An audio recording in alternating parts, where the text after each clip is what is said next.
یہ خلفاء کے بارے میں خلفات اللہ اور خلفائے نبی پاک صلی اللہ علیہ وسلم اور خلفائے مسیح موعود، جی خلفائے راشدین، تو یہ ان میں کیا ان کی فنکشنز میں کیا فرق ہے اور ان کے آپس میں کیا؟ کوئی بھی فرق نہیں، خلیفہ کا لفظ اس میں مشترک ہے.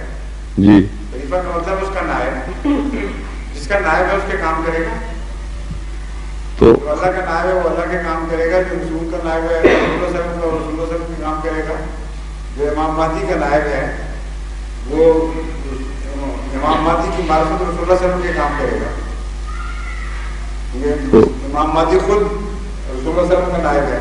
تو دو میں ریلیشن شپ آپ نے پیدا کی، خلفائے اللہ کے ساتھ کیا تعلق ہوا؟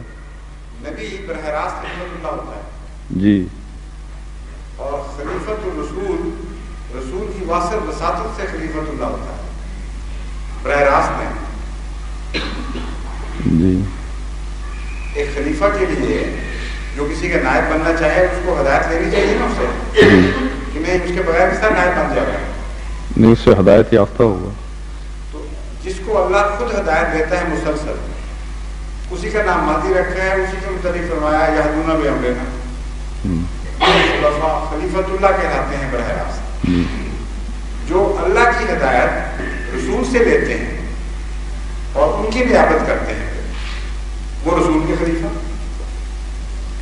اور خلیفۃ المسیح وہ مسیح سے ہدایت لیتے ہیں جو خود اللہ سے بھی لیتا ہے اور رسول سے بھی لیتا ہے. تو تینوں جگہ سے ہوگی، کام ایک ہی رہے گا، کوئی فرق نہیں کام. جی اللہ جو رسول کو ہدایت دیتا ہے رسول وہی آگے دیتا ہے جی، اس سے فرق کر کے نہیں نا دیتا. نہیں.